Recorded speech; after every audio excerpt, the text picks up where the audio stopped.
O primeiro-ministro britânico Boris Johnson segue internado na UTI em Londres e mortes por coronavírus na Grã-Bretanha já se aproximam das estatísticas de Espanha e Itália.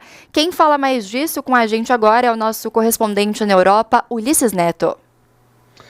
Aqui em Londres, 10 horas mais 39 minutos, uma quarta-feira com tempo encoberto e termômetros marcando 13 graus em Westminster neste momento. Há 100 dias, uma pneumonia estranha era reportada lá na China e hoje nós sabemos que a pandemia de Covid-19 é algo que vai mudar a história do planeta. Aqui no Reino Unido, o primeiro-ministro britânico passou a terceira noite no hospital, a segunda internado na UTI por conta do coronavírus. Com o líder do país afastado em meio à maior crise desde a Segunda Guerra Mundial, os britânicos seguem cada vez mais ansiosos. Na prática, não há uma pessoa específica no comando do governo. O secretário do Exterior, Dominic Raab, assumiu o posto no papel, mas ele mesmo já confirmou que todas as decisões serão tomadas em conjunto com o gabinete conservador.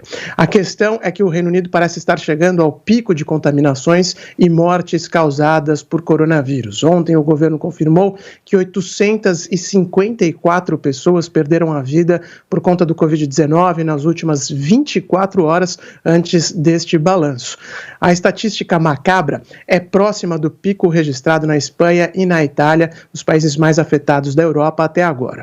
Desde o início da crise, o governo conservador aqui do Reino Unido insistia que a Grã-Bretanha estava algo entre 10 e 15 dias atrás dos italianos, e que a pandemia teria os mesmos efeitos catastróficos aqui na Ilha da Rainha Elizabeth II. De fato, o governo estava correto, lembrando que este número de 854 mortes só leva em conta as estatísticas dos hospitais. É certo que mais gente está morrendo ao redor do país e ainda assim ninguém sabe ao certo quando o primeiro-ministro irá voltar ao trabalho. O porta-voz do governo confirmou que Johnson está respirando sem ajuda de aparelhos, se mantém bem-humorado.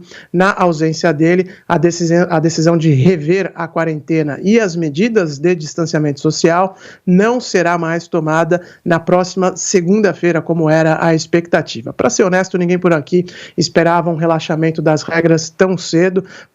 3 semanas em casa para combater o coronavírus parece muito pouco diante do tamanho desta crise por aqui. Na verdade, Espanha, Itália e França não apenas estão confinados há mais tempo que os britânicos, mas também endureceram as regras ao longo dos últimos dias. E o mesmo pode acabar ocorrendo também no território britânico. Ainda assim, não deixa de colaborar para a sensação, de ansiedade geral entre os cidadãos da Inglaterra e dos outros países que formam a Grã-Bretanha, o fato de que claramente ninguém sabe o que vai acontecer, nem quais medidas serão tomadas nos próximos dias. Antes de terminar, uma pequena nota positiva desta enxurrada de notícias distópicas.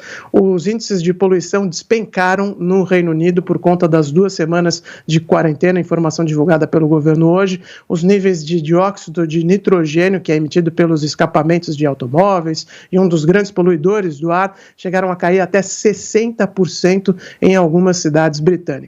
Não é exagero não, aqui em Londres, que é uma das cidades mais poluídas do mundo, dá para sentir a diferença só de abrir a janela. É claro que é uma pequena nota positiva diante dessa enxurrada de notícias catastróficas trazidas pelo Covid-19.